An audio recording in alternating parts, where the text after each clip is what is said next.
शिक्षण घेतलं, स्वप्न पाहिली, घरच्यांनी आशा ठेवल्या, पण पदवी मिळाल्यानंतरही लाखो तरुण आज रोजगाराच्या शोधात भटकत आहेत.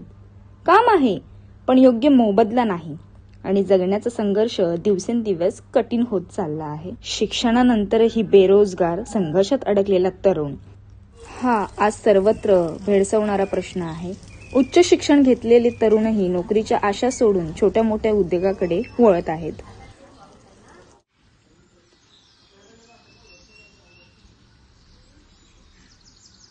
शिक्षणावर आई वडील स्वकष्टाने खूप खर्च करतात आणि त्याचा मोबदला लोक नोकरीत बघतात. शाळेत, कॉलेजमध्ये आणि शिक्षणानंतर विद्यार्थी स्वप्न पाहतो ते म्हणजे माझ्या आई वडिलांनी केलेल्या कष्टांना मी कुठेतरी आराम देईन, चांगल्या प्रकारची नोकरी पाहून. मी शिक्षण कोणते घेतले आहे? मी इंजिनिअरिंग केले आहे सिव्हिल मधून. नोकरी शोधत असताना काही अडचणी येतात का? खूप अडचणी येतात. रत्नागिरीत म्हणाव्या तशा जागा नाही आहेत. किती ठिकाणी तुम्ही अर्ज केले आहेत? मी गेले 1.5-2 वर्षात 5 ते 6 वेळा अर्ज केला आहे. काही तरुण जिव्हाळ्याचे असतात, ज्यांना नोकरी हवी असते पण स्वतःच्या शहरात हवी असते, कारण शहराबरोबरच पैशांबरोबरच ते त्यांच्या कुटुंबासोबत राहतील. त्यामुळे अशा नोकऱ्या शहरामध्ये उपलब्ध अजिबात नाहीयेत. काय नाही रे तिथे बघून चल माझं मुंबईला चल, तिकडे काय ना काहीतरी करू, चल भेटेल जॉब. मला माझ्या फॅमिलीला सोडून जायचं नाही कुठे, मला इथेच जॉब बघायचा. तर काय नाही, मनाची तयारी कर, बिंदास होईल तिकडे.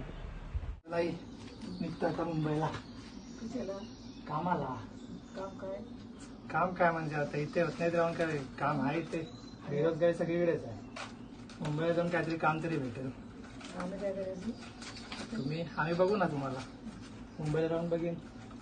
राहण्याचं काय आहे, इकडे तिकडे होईल, मित्र वगैरे आहेत. तरी मित्रांनीच बोलवलं नाही आता मुंबईला. इथं काय काम भेटणार तर नाही, तर मुंबईला जाऊन बघू काय होतं. काय जाऊ नको मुंबईला, आमचा विचार कर. तुमचा विचार करण्यासाठी मी मुंबईला जातोय. इथं नाही नोकरी, इथे नाही, इथे खूप बेरोजगार आहे, त्याच्यासाठी मुंबईला जायला लागली.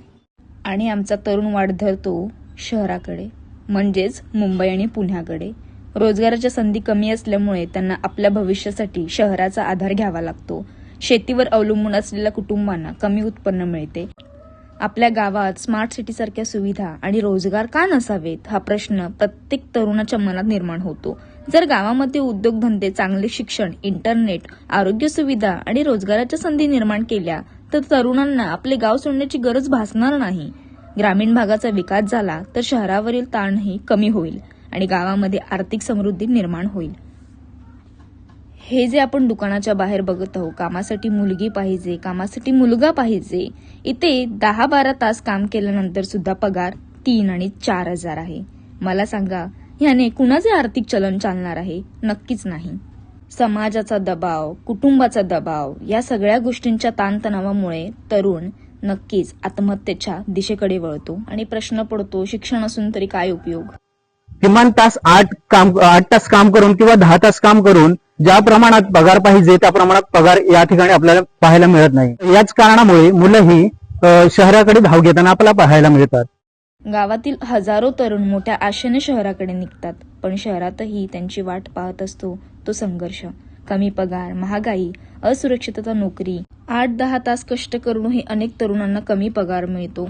सततची नकाराची उत्तर, कुटुंबाची अपेक्षा, आर्थिक अडचणी यामुळे अनेक तरुण मानसिकदृष्ट्या खचत आहेत. तरुणाई ही देशाची ताकद असते, पण जेव्हा शिक्षणानंतरही रोजगार मिळत नाही तेव्हा फक्त एक व्यक्ती नाही तर संपूर्ण समाज कमकुवत होतो. प्रश्न फक्त नोकरीचा नाही तर सन्मानाने जगण्याचा आहे. रोजगार हा अधिकार आहे. कौशल्य आधारित शिक्षण वाढवा, ग्रामीण भागात रोजगार निर्माण करा. तरुणांना फक्त आश्वासन नाही, संधी द्या. शिक्षणानंतरही जर संघर्ष संपत नसेल तर प्रश्न तरुणांचा नाही, इथल्या व्यवस्थेचा आहे. माझं गाव, माझा अभिमान ही भावना जपून गावामध्ये रोजगार आणि आधुनिक सुविधा निर्माण केल्यास तरुणांना स्वतःची माती, माणसं आणि संस्कृती सोडून शहराकडे जाण्याची वेळ येणार नाही. गावाचा विकास म्हणजे संपूर्ण देशाचा विकास.